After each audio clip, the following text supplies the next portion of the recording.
Mikä tämän syksyn kalustemallistoissa, joita me täällä Habitaarissakin nähdään, mikä niille on ominaista?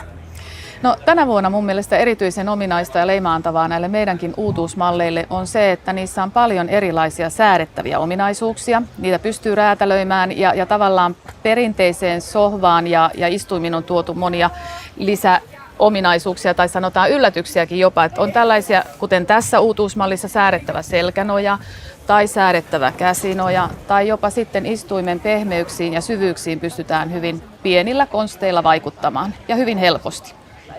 Kuinka tärkeää monipuolisuus on näissä kodin kalusteissa? Kyllä se vain on tärkeää, eli tänä päivänä entistä enemmän haetaan sitä yksilöllisyyttä ja se on toisaalta ymmärrettävää. Sohvakin on erittäin pitkäaikainen hankinta ja että se sitten palvelisi siellä kotona niin parhaalla mahdollisella tavalla sitä mukavuutta ja rentoutta, niin se on hyvä, että se on mahdollista säätää sitten asujan mukaan ja mielihalujen mukaan.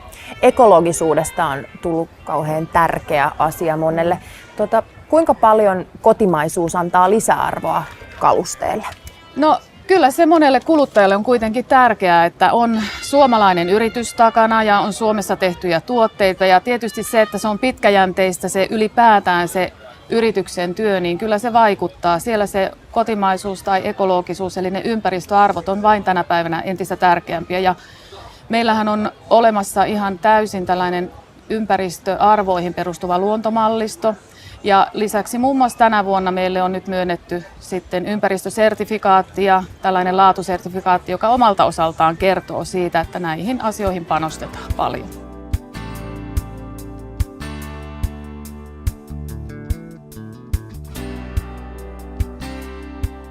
Teidäthän tunnetaan sohvista, mutta paljasta, mikä tämän sängyn salaisuus on? No, sängyn salaisuus on siinä, että tämä on verhoiltavissa samoilla materiaaleilla kuin meidän sohvat tai sitten lepotuolit. Eli kuitenkin tänä päivänä sitten monesti halutaan sisustaa kokonaisuuksia ja värimaailma on aika tärkeä.